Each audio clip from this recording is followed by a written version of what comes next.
I was halfway down the aisle when I realized no one was coming. Not my father, not my mother, not even my little brother who once swore he'd punch any guy who made me cry. The church doors stayed closed. The silence behind me was louder than the organ music. For a split second, I thought about turning around, about running, about calling the whole thing off so I wouldn't have to feel the weight of every empty pew on my side of the chapel. But then I saw him. Caleb stood at the front, hands clasped tight, eyes already glossy, not panicked, not embarrassed, just steady, waiting for me. The pastor cleared his throat gently and asked the question everyone expects. Who gives this woman... Before he could finish, Caleb stepped forward. She gives herself, he said, voice calm but firm. And I'm lucky she chose me. A ripple moved through the guests, his guests. His mama dabbed her eyes, his cousins nodded, his friends grinned like they'd known all along this would happen. And I kept walking, alone, but not lonely. I didn't always feel that strong. 6 months earlier, I was still trying to earn a seat at my own family's table. I grew up in a neat brick house in Greenville, South Carolina, the kind of place with trimmed hedges and neighbors who waved from identical driveways. My father, Walter Hayes, owned a regional logistics company. My mother chaired every charity gala within 50 miles. Appearances mattered. Reputation mattered. Marriage mattered most. My older sister, Courtney, married a cardiologist before she turned 30. My younger brother was on track to take over the company. And me? I was creative, which is Southern for slightly disappointing. I moved to Charlotte after college and worked as a community arts coordinator. The pay wasn't glamorous, but I loved what I did. I helped run after-school programs and public art events. It felt real. It felt mine. My mother called it a phase. Every holiday visit came with questions dressed up as concern. So, Claire, seeing anyone serious? Have you thought about something more stable? Don't wait too long, sweetheart. Like I was fruit on a shelf about to expire. By 28, the pressure wasn't subtle anymore. My parents started inviting nice young men to dinner whenever I came home. Accountants, consultants, a guy who said synergy 3 times in one sentence. I stopped coming home as often. Charlotte became my safe place. My tiny apartment with secondhand furniture felt freer than any room in that big brick house ever had. And then one rainy Thursday night, everything shifted. My best friend, Morgan, dragged me to a neighborhood food festival. I didn't want to go. I was tired. I'd had a long week organizing a youth mural project, but she insisted. That's where I met Caleb. He was manning a barbecue stall, sleeves rolled up, laughing as smoke curled around him. Not polished, not rehearsed. Real. When I stepped up to order, he flashed a grin that hit me square in the chest. "What'll it be?" he asked. "Something life-changing," I said, mostly joking. He tilted his head. "Brisket sandwich, extra sauce. Trust me." I did. And yeah, it kind of was life-changing. The brisket was messy in the best way. Sauce dripped onto the paper tray, and I didn't even care. Morgan kept giving me that look, the one that meant she'd already decided this story would be told at my future wedding. "Go talk to him," she whispered. "I literally just did," I said. "No, I mean talk to him." I glanced back at the stall. Caleb was joking with a couple in line, handing over food like he'd known them forever. There was an ease to him, no performance, no forced charm. When the line died down, I walked back over under the excuse of needing extra napkins. "Your sandwich ruined me for all other sandwiches," I said. He laughed. "That's a heavy responsibility. I accept it." We talked about nothing important at first. The rain, the festival, how he and his cousin had started the stall as a weekend thing, how I worked with community art programs and spent half my time chasing kids who wanted to paint on the wrong walls. "You like what you do?" he asked. "I do," I said, "even when it's exhausting." "Then you're already ahead of most people," he said. "A lot of folks just tolerate their jobs." There was no judgment in his voice, just curiosity. Before I left, he scribbled his number on a cardboard napkin holder, in case you ever need another life-changing sandwich. I texted him that night. We got coffee 2 days later at a tiny place with wobbly tables and burnt espresso. I expected awkward pauses. Instead, 3 hours disappeared. Caleb told me he'd grown up just outside of Asheville, helped his uncle in the restaurant business since he was a teenager, and bounced around different kitchens before settling in Charlotte. He liked working with food because it made people happy fast. No waiting weeks for results. You feed someone, you see it right away. I told him about my family, the polite version. He told him about his, the honest one, a mom who worked too much, a dad who left early, a sister who kept everyone in line through sheer force of personality. There was something grounding about him. He listened like what I said actually mattered. By the third date, I caught myself smiling at my phone like an idiot. By the fifth, I realized I hadn't thought once about whether he'd impress my parents. That should have been my first clue. I mentioned him to my mom during a Sunday call, just in passing. "Oh, what does he do?" I said. "He runs a food stall and works in restaurant operations," I said. There was a pause, a careful one. "Is that temporary?" I said. "He likes it." Another pause, longer this time. "Well," she said, "as long as you're having fun." Fun, like he was a hobby. A week later, she sent me a photo of a guy named Andrew who worked in finance and had a great future. I didn't respond.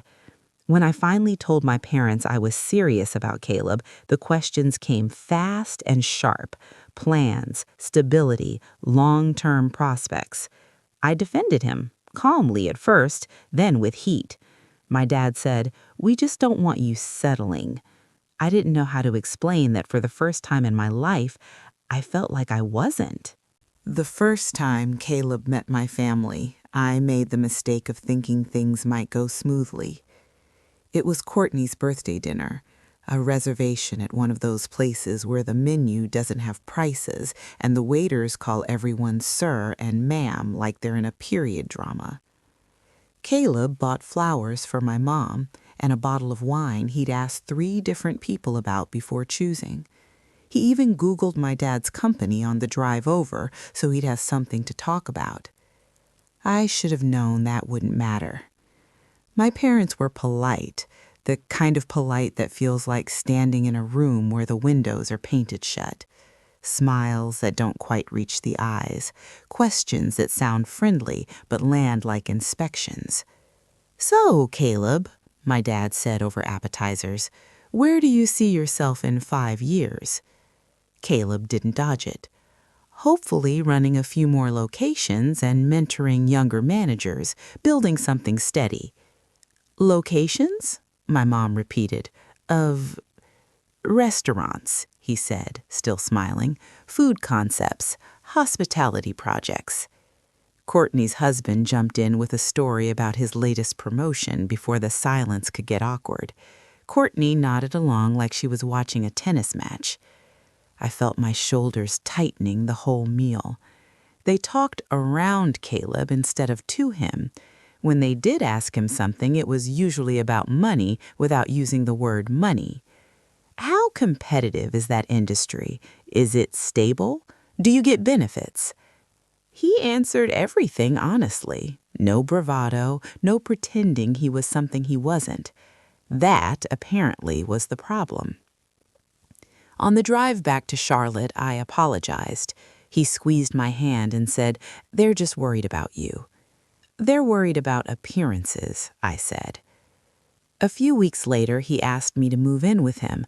Not in a grand speech way, more like, You're here all the time anyway, and your lease is up soon. It felt right, easy, like we were already a team and just hadn't updated the paperwork. I told my parents over the phone. My mom's voice went tight. Don't you think that's a little fast? We've been together almost a year, I said. Still, she said, it would be nicer if he were more established. There it was. I moved in anyway. Life with Caleb was quieter than the dramatic relationships my friends always complained about. We cooked together. We argued about which show to watch. He left little notes on the fridge when he had early meetings. I started sleeping better than I had in years. 3 months later, he proposed on a foggy morning at a park near the river. No crowd, no photographer hiding in the bushes, just him, a simple ring, and a nervous smile. Claire Hayes, I don't have everything figured out, but I know I want to figure it out with you. Will you marry me? I said yes before he finished the sentence. When I told my family, the reaction was muted. My dad asked about finances. My mom asked about the wedding guest list. Courtney asked if I was sure. No one said congratulations like they meant it. 2 weeks later, my mom called and said, "Your father and I think it might be better if we keep the wedding very small, very small." What do you mean? I asked. Well, she said carefully, we don't want things to be awkward. That was the first time I wondered if they were actually planning not to come.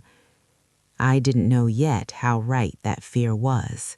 The wedding planning should have been fun, or at least chaotic in a good way. Instead, it felt like negotiating a ceasefire. Caleb and I wanted something simple.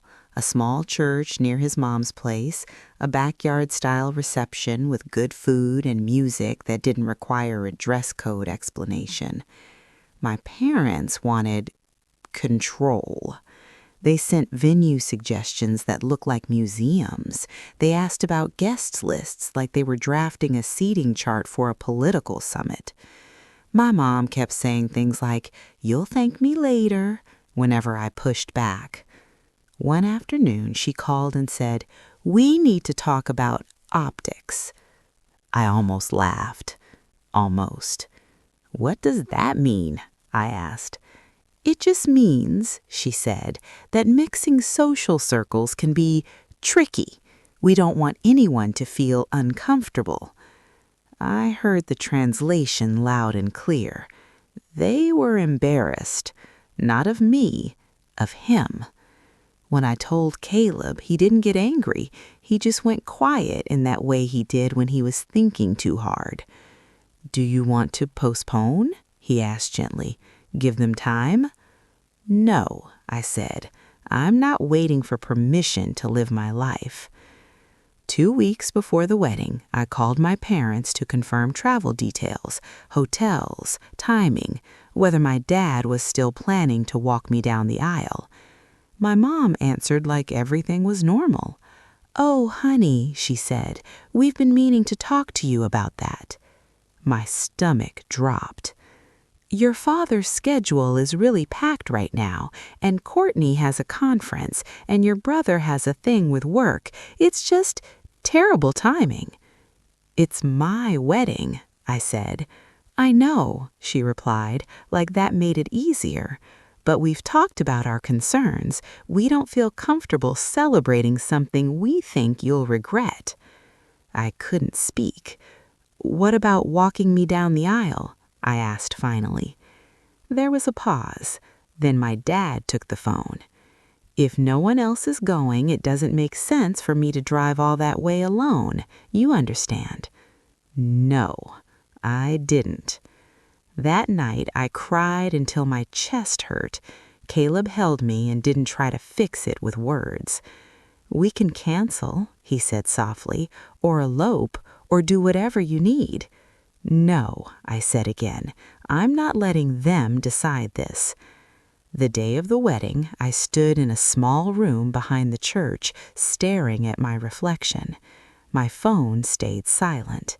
No messages, no last-minute change of heart, just quiet.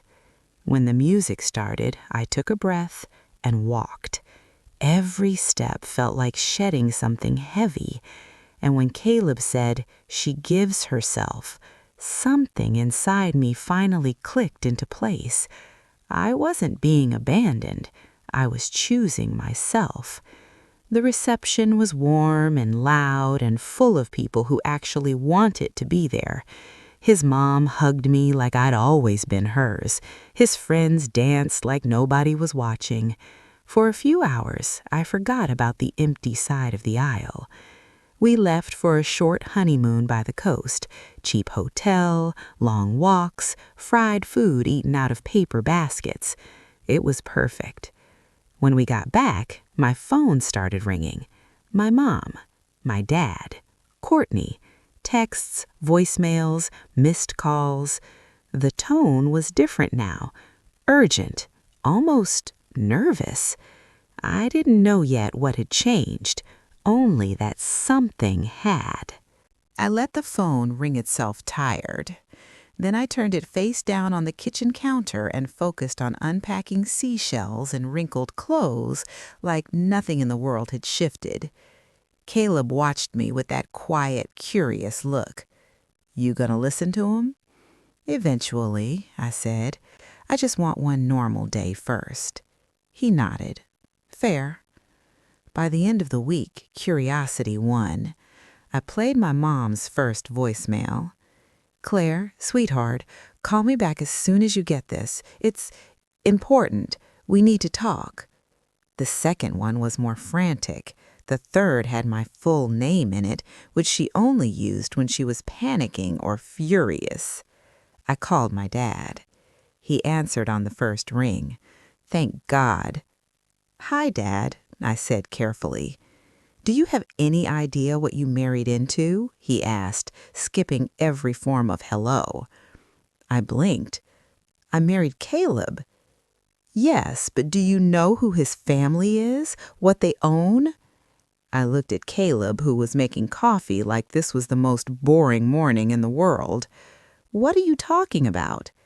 "His mother's company," my dad said. "Stonebridge Hospitality. They own, Claire, they own dozens of properties, restaurants, event spaces, food service groups, regional, national. It's big." I waited. "And Caleb," he continued, "isn't just some guy who runs a food stall. He's on the executive side. He's been rotating, learning operations from the ground up." I felt something between laughter and exhaustion bubble up. So, my dad's voice went sharp, "so we made a mistake, a big one." There it was.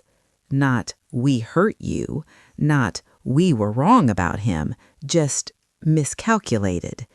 My mom got on the line, voice suddenly soft and sweet. "Honey, if we'd known—" "If you'd known he had money?" I said. Silence. "Then that's not what I meant." "It is," I said. "You didn't come to my wedding because you thought I was marrying beneath us." "That's not fair," she said quickly. "We were worrying about your future." "You were worried about your image," I said, "and now you're worried because you were wrong." They wanted dinner, a talk, a reset. I said I'd think about it. That night, I told Caleb everything. He didn't look smug or offended or surprised. "Yeah," he said, "I figured this might happen." "You didn't tell me," I said. "You didn't ask," he replied gently, and it didn't seem like the point. It wasn't. That's what made the whole thing worse. A few days later, my sister Courtney texted, "Can we grab lunch, just us?" We met at a downtown bistro. She hugged me too tight and told me I looked radiant. Her eyes kept flicking around the room like she was measuring the place. "I'm sorry I missed your wedding," she said. "Things were just complicated." "Sure," I said. She took a breath. I didn't realize who Caleb was or what his family does. There it is, I said quietly. She winced. We messed up, Claire, all of us, but we're family. We can fix this. Can we? I asked. Or do you just want a second chance because the math changed? She didn't answer right away, and that told me everything I needed to know. My parents invited us to dinner the following weekend. Not a casual pizza on the coffee table dinner, a production. When we pulled up, there were more cars than usual in the driveway. Inside, I recognized a few faces from my childhood, family friends, business associates, people who'd watched me grow up and then quietly written me off as the artsy one. Now they were all very interested in my husband. Claire, Caleb, we're so glad you could make it, my mom said, beaming like she was hosting a charity gala instead of a sudden reconciliation tour. Caleb shook hands, smiled, made polite conversation. I watched the room instead. How my dad kept steering conversations toward logistics and expansion. How Courtney's husband kept mentioning finance like he was dropping breadcrumbs. How everyone suddenly remembered my name. During dinner, my mom raised her glass. To family, she said, and to new beginnings. I nearly choked on my water. After dessert, my dad pulled Caleb aside to talk business. I followed because I wasn't in the mood for secrets. We've been thinking, my dad said, about how Stonebridge might expand into Greenville. It's an underserved market. I know people, the right people. Caleb nodded politely. We're always open to hearing proposals. And insurance, of course, logistics, banking, my dad continued. We could make this very efficient, keep it in the family. I felt my jaw tighten. Funny, I said, stepping in, how a few weeks ago you couldn't even make the drive for our wedding. The room went quiet. My mom's smile faltered. Claire, that's not fair. It is, I said. You didn't skip my wedding because you were busy. You skipped it because you didn't approve of who I was marrying. Now you do, and suddenly we're family again. No one spoke. Caleb looked at me, then back at my dad. I appreciate the interest, he said calmly, but we're careful about partnerships. We work with people who share our values. My dad nodded too fast. Of course, that's exactly what we're saying. On the drive home, Caleb was quiet. You okay? I asked. Yeah, he said, just didn't love the vibe. Me neither. A week later, Courtney called, then my mom, then my dad again. Invitations, dinners, brunches, quick meetings. It was like they were trying to fast forward us into some version of a family that hadn't existed before. I finally sat down with Caleb and said, we need boundaries. Agreed, he said instantly. So we made some. We'd see them, but not on demand. No business talk at family gatherings, no pretending the past didn't happen. When Courtney asked if Mark could pick Caleb's brain about some opportunities, Caleb said, maybe later. When my mom suggested a big family dinner with a few important guests, I said, just family or we don't come. They didn't love it, but they didn't push too hard either. That told me they were still afraid of losing access. One afternoon, my dad called and said, there's a new project in Greenville, a big one. The city's offering incentives. It could be perfect for Stonebridge. Maybe, if the right partners are involved. There was a pause. We are the right partners. Are you? I asked. Or are you just people who changed their minds when the numbers did? He didn't answer. That night, Caleb squeezed my hand and said, you know, whatever you want to do with them, I'm on your side. I believed him, and for the first time, I realized I wasn't scared of losing my family anymore. I was finally okay with the idea that respect had to be earned, even by them. 3 months after the wedding, Stonebridge announced a new concept: farm to table, Southern-inspired, sustainable sourcing, community-driven spaces. And yes, Greenville was on the short list. I didn't tell my parents, not at first. The city council caught wind of it before they did. Articles started circulating. Hospitality group eyes downtown expansion, major development potential. My phone lit up within hours. Mom, have you seen the news? Dad, we should talk immediately. Courtney, this is huge. Call me. I waited until dinner to bring it up with Caleb. You sure you want to do Greenville? I asked. He shrugged lightly. It makes business sense, and I like the idea of investing somewhere with roots. Roots. That word hit differently now. A few days later, my dad asked to meet for coffee, just the two of us. We sat across from each other at a place he'd never stepped foot in before, too casual for his usual taste. He looked older somehow, less certain. I'll be direct, he said. If Stonebridge moves into Greenville, we'd like to handle the insurance and logistics. I figured, I said. We're qualified, he added quickly. It wouldn't just be nepotism. Like not attending my wedding wasn't just about image? I asked quietly. He winced. I made a mistake, a big one. I thought I was protecting you. From what? I asked. From instability, from struggle. Dad, I said, leaning forward, you didn't trust my judgment. That's what hurt. He nodded slowly. There was a long pause before he said, What would it take to earn your trust back? That caught me off guard, not because I didn't want to hear it, but because I didn't expect him to say it. You don't get to skip the hard part, I said.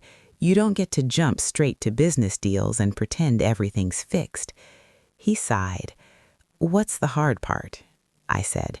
You apologize, not for misreading Caleb's net worth, for not showing up, for making me feel like I had to choose between love and family. He stared at his coffee. I was wrong, he said finally, and I'm sorry. It wasn't dramatic, it wasn't tearful, but it was real. Later that week, my mom invited us over again. This time, no extra guests, no hidden agendas, just family.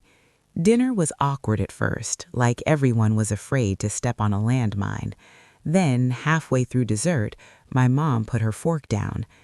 I owe you an apology, she said, looking straight at me, not Caleb. Me. I let pride get in the way, she continued. I thought I knew better, and I chose judgment over support. That was wrong. The room felt smaller. Caleb reached for my hand under the table. Courtney nodded quietly. For the first time since all of this started, it didn't feel like strategy. It felt like discomfort, the kind that comes before growth. Still, I wasn't naive. Apologies were one thing. Consistency was another. As we left, my mom hugged me differently. Not possessive, not performative, just careful. In the car, Caleb asked, How do you feel?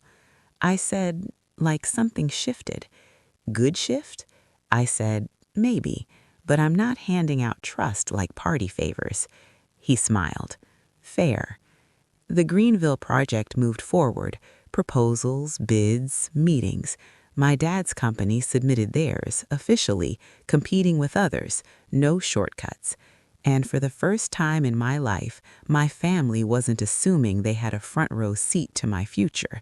They were asking for one, and that made all the difference. The bidding process was brutal, not emotionally, professionally. Stonebridge ran everything by the book. Independent review panel, external consultants, no special favors, no quiet nudges. My dad's company made it to the final 3. He didn't call to ask for updates. He didn't try to clarify expectations. He waited. That alone felt new. Meanwhile, Greenville buzzed with speculation. The idea of a flagship farm-to-table space downtown stirred up excitement and competition. Developers circled, local investors sniffed opportunity. Courtney invited me to lunch again. This time, she didn't start with flattery. She started with honesty. "I need to say something," she said, twisting her napkin between her fingers.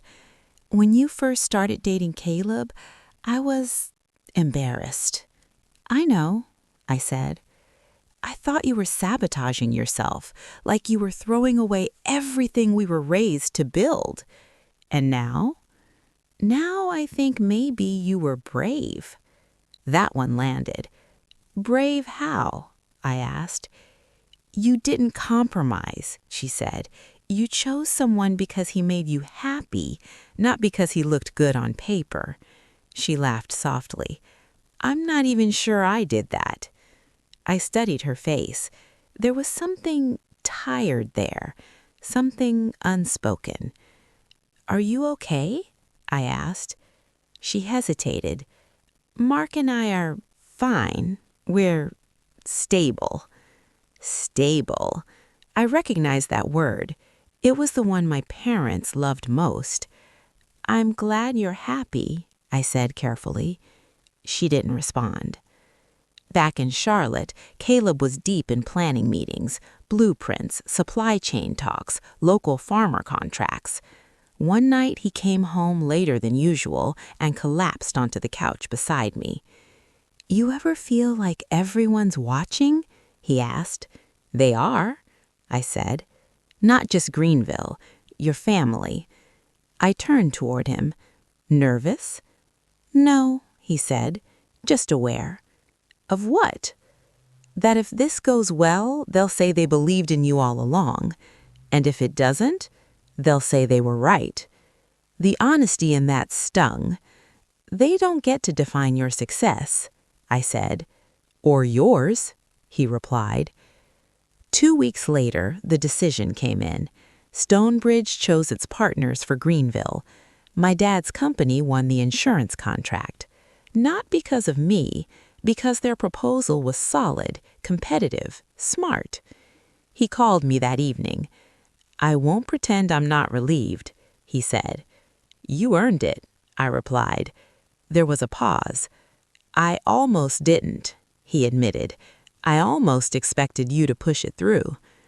"I wouldn't have," I said. "I know that now." The humility in his voice was unfamiliar, but welcome. The groundbreaking ceremony was scheduled for early spring. Local press, city officials, investors, and yes, family. As the date approached, I felt something strange building inside me.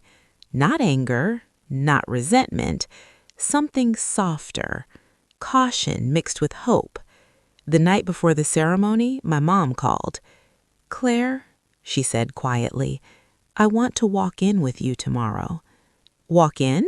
I asked. "To the event," she clarified, "as your mother." It wasn't an aisle, it wasn't a wedding redo, but it meant something. I closed my eyes for a moment. "Okay," I said. The next morning, as cameras flashed and speeches echoed across downtown Greenville, I stood beside Caleb.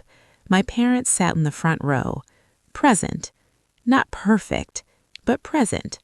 And for the first time, it didn't feel like I was standing alone in front of an empty space. It felt like maybe, just maybe, the story was changing.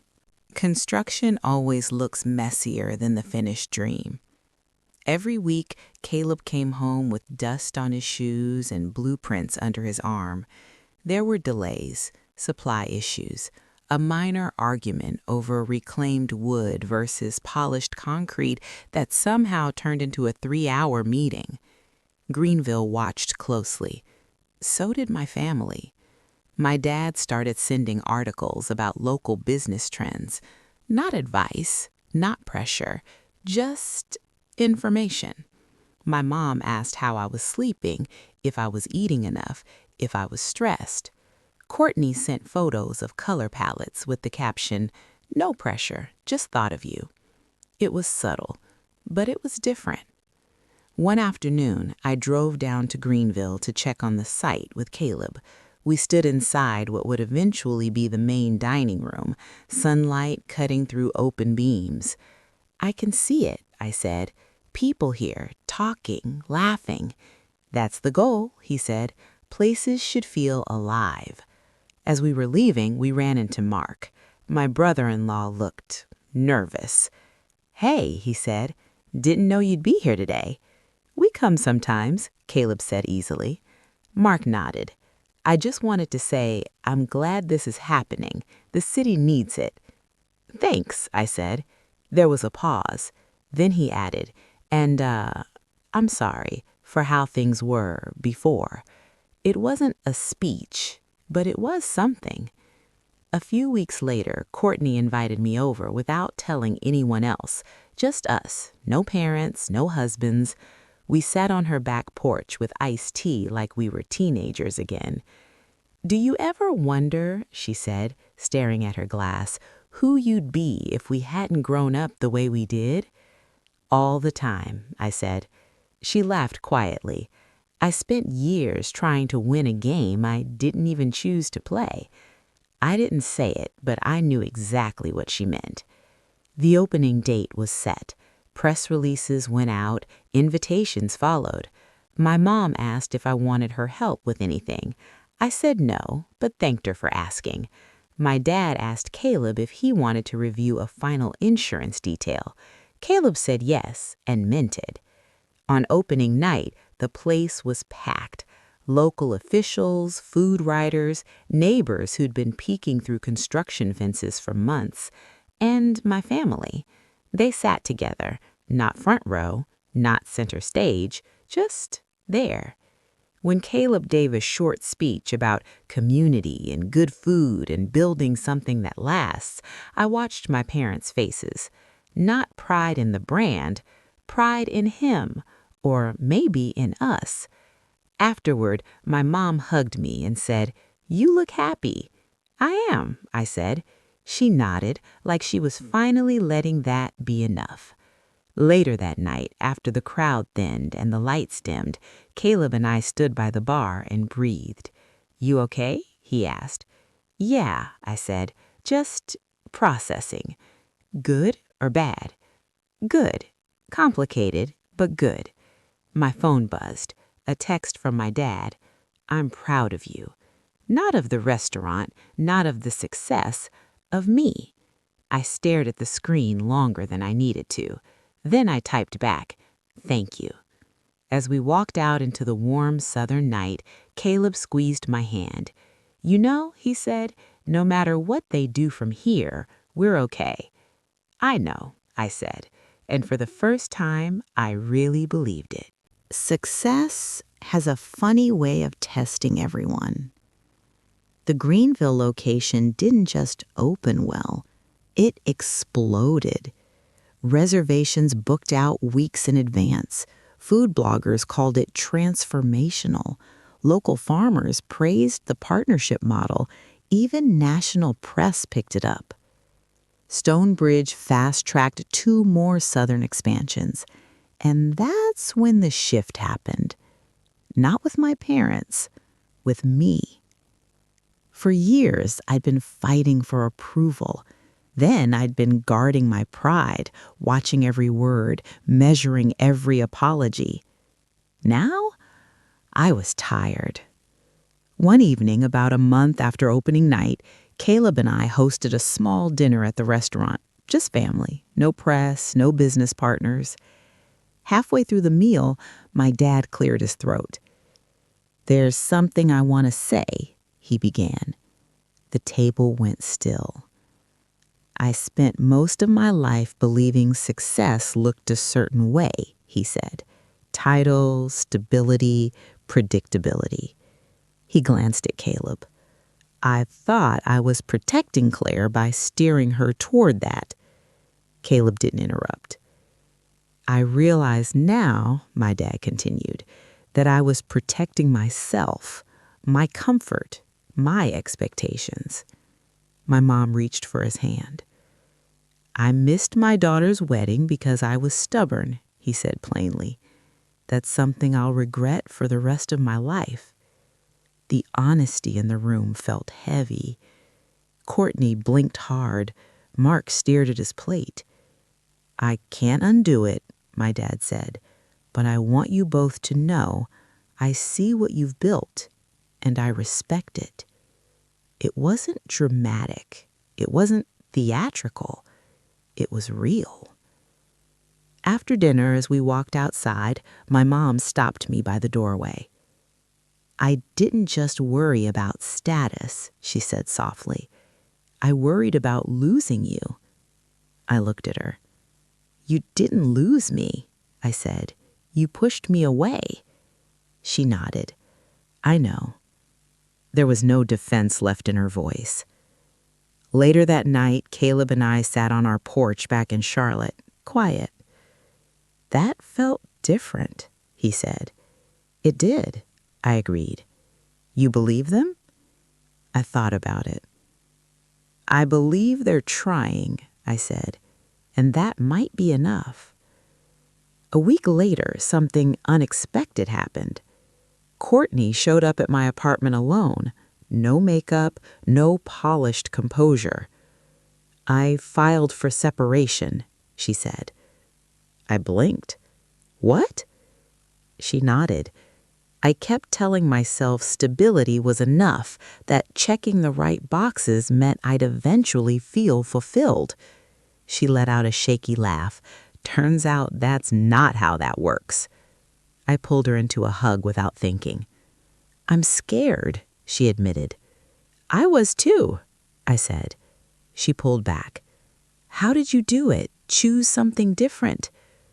I stopped trying to win their approval and started asking what I actually wanted. She nodded slowly. I don't know what I want yet, she said. That's okay. You're allowed to figure it out. As she left, I realized something. The real twist wasn't that Caleb had resources or influence. It wasn't that my family suddenly valued him because of success. It was that my choice, standing alone in that aisle, had cracked something open in all of us. Not just power dynamics, beliefs. The next Sunday, my dad called again. Your sister's going through a hard time, he said quietly. I know. I don't want to repeat the same mistakes with her. That was the moment I knew this wasn't just damage control anymore. It was change. Messy, imperfect, but real. And for the first time since that empty aisle, I didn't feel like I was fighting my family. I felt like we were all learning how to be one. Change never arrives neatly packaged. Courtney moved into a small rental near my place. Not fancy, not permanent, just hers. We started meeting for coffee on Saturdays. No agendas, no family politics. Just sisters learning how to talk without measuring every word. She told me about the quiet ways her marriage had faded, how she'd convinced herself that comfort was the same as happiness, how she'd ignored the small voice inside her for years because it was inconvenient. I don't even know who I am without the plan, she said once, staring at her cup. You get to find out, I said. That's kind of the point. Meanwhile, my parents kept showing up, not with gifts, not with expectations, with questions. How's work? Are you tired? Do you need anything? It was strange, but nice. One evening, my dad asked if we could look at old photos together. We sat in their living room, flipping through albums from before everything felt complicated. There, he said, pointing at a picture of me covered in paint at 8 years old. You always did things your own way. I smiled. You used to like that about me. I did, he said. I just forgot. The Greenville restaurant kept thriving. Stonebridge greenlit another concept. Caleb stayed busy, but he made time. One night over takeout on the couch, he said, "You know, I was prepared for them to never come around." "Me too," I admitted. "Would you have been okay with that?" he asked. I thought about the empty aisle, the closed doors, the silence. "Yes," I said. "It would have hurt, but I would have been okay because I had you and I had myself." He smiled at that. A few weeks later, my mom invited me to lunch, just us. No pressure, no rehearsed speeches. At the end of the meal, she said, "I want you to know I'm proud of the woman you've become, not because of where you are, but because you didn't let us stop you from being her." My throat tightened. "That means more than you think." She nodded. "It should have come sooner." Sometimes that's all you get. Sooner doesn't exist anymore, only now. That fall, Caleb and I went back to the little coastal town we'd honeymooned in. Same cheap hotel, same fried food and paper baskets. We walked the beach at sunset. "You ever regret anything?" he asked. "I regret waiting so long to trust myself, but not the choices I made once I did." He stopped and looked at me. "I'm really glad you chose me. I didn't choose you because of what you have. I chose you because of who you are." He knows. That's why it matters. Back home, my phone buzzed. A text from my dad. "Dinner this Sunday? No business, just family." I smiled. Some stories don't end with applause. They end with quiet understanding. And honestly, that felt better. Sunday dinners became a thing again. Not the stiff, performative kind from before. No seating charts, no strategic guest lists. Just food, noise, and people talking over each other in the way families do when they stop trying to impress. Courtney brought dessert from a bakery she'd discovered. My mom tried a new recipe and apologized in advance like she used to when we were kids. My dad argued with Caleb about the best way to season vegetables and lost with good humor. It wasn't perfect, but it was real. One evening, after everyone left, my mom and I stayed behind to do dishes. She washed, I dried. The old rhythm felt strangely comforting. "I used to think control was the same as care," she said suddenly. I didn't look up. "They're not." "I know," she said. "I'm still unlearning that." I nodded. "Me too, in different ways."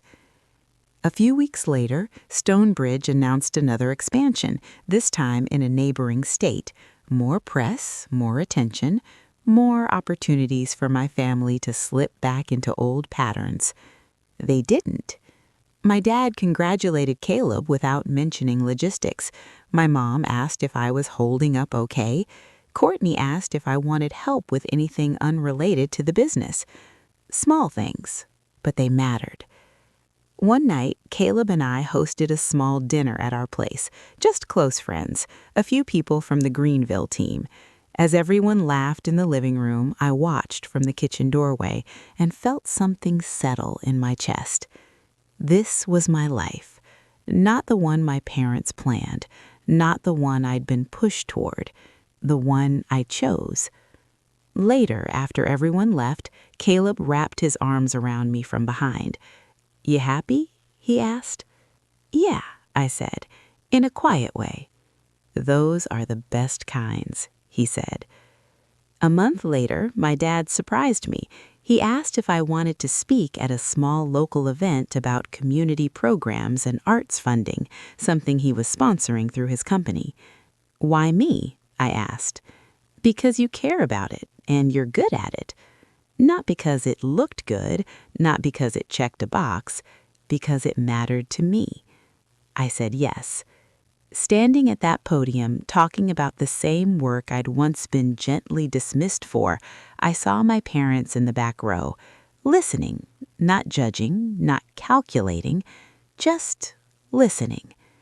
Afterward, my mom hugged me and said, "I should have done this sooner." I said, "You're doing it now." That was enough. That winter, Courtney told us she'd enrolled in a design course, not because it was practical, because she wanted to. She looked lighter, freer. We were all, in our own ways, learning how to live without performing. One night, as Caleb and I sat on the couch, I scrolled past an old photo from our wedding, the empty aisle, the closed doors. It didn't hurt the way it used to. It felt distant, like something I had survived. Caleb asked, noticing what I was looking at, "Would you do it again?" I said yes, without hesitation, even knowing everything. Why? Because that walk taught me something I needed to learn, that my life doesn't start when everyone else approves. It starts when I decide it does. He kissed my forehead, and in that quiet living room, with no audience and no applause, I felt more at peace than I ever had. Time has a way of sanding down the sharp edges of things, not by erasing them, by teaching you how to hold them without bleeding. Spring came back around, and with it the anniversary of the restaurant's opening, and, quietly, our wedding.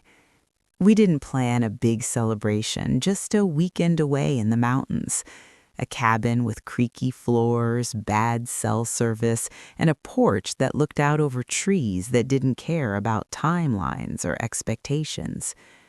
On the first morning, Caleb made terrible coffee and said, "Hard to believe a year ago your family barely spoke to us."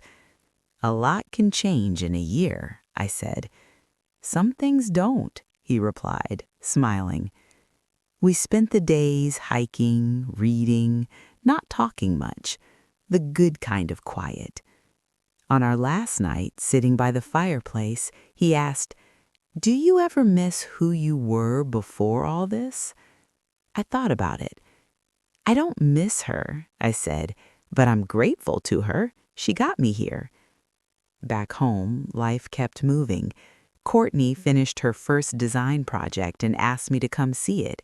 My dad started funding a small art scholarship through his company, quietly, without press.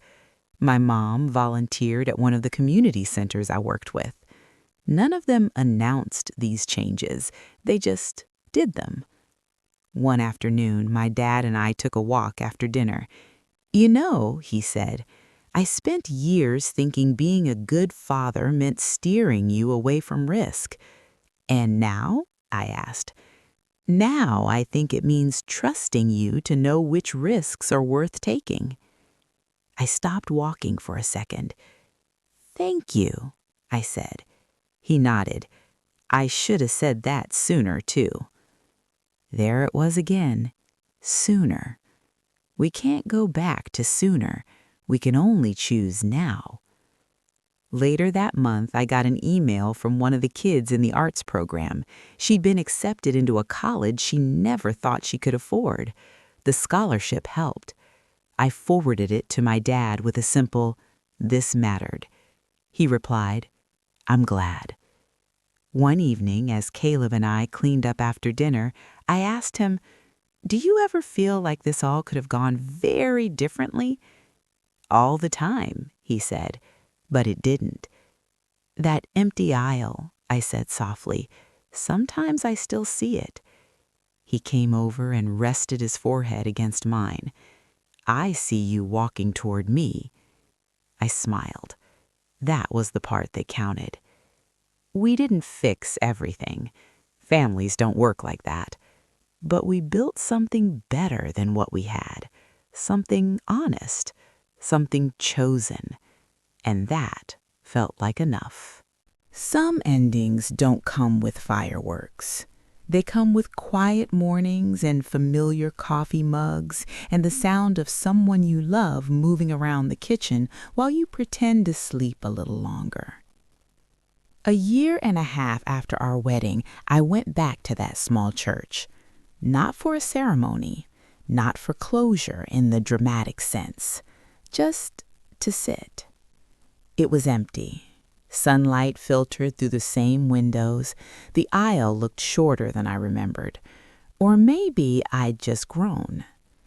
I sat in one of the back pews and let myself remember how heavy my chest it felt that day, how loud the silence was, how every step forward felt like stepping away from something I thought I needed, and how somehow it turned out to be a step toward myself.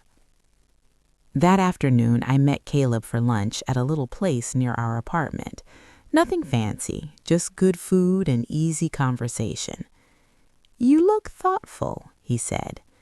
"I went back to the church," I admitted. He didn't flinch. "How was it?"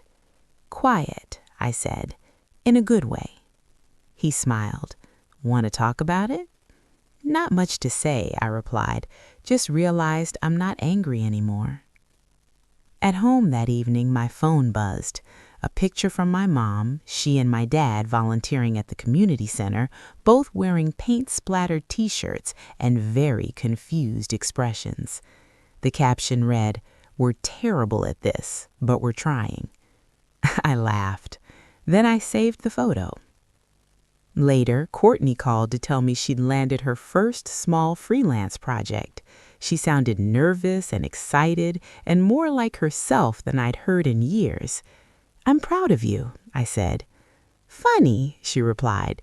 "I was just thinking the same about you." Life didn't turn into a perfect montage after that. We still had awkward moments. Old habits still tried to sneak back in. We still had to choose honesty over comfort sometimes. But the difference was this: I wasn't walking on eggshells anymore. I wasn't trying to earn a place I already deserved. I wasn't shrinking to make other people comfortable. One night, as Caleb and I sat on the balcony watching the city lights, he said, "You know what I love most about you?" "What?" I asked. "You don't wait for permission anymore." I leaned my head on his shoulder. "Neither do you."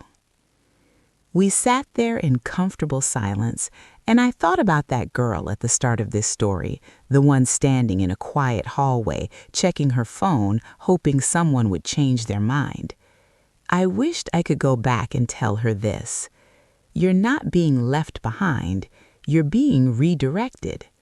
Sometimes the bravest thing you'll ever do is keep walking, even when the people you expected to walk with you don't show up. And sometimes the life you build after that is better than the one you were trying to protect. If you've ever felt torn between who you are and who you're expected to be, I hope this story reminds you of something important. You don't need permission to choose your own happiness, and the people who truly love you will learn how to meet you there. If this story meant something to you, take a second to like it, share it, or subscribe for more stories like this. And if you're standing at your own crossroads right now, remember, your life doesn't start when everyone agrees with you. It starts when you decide to move forward anyway.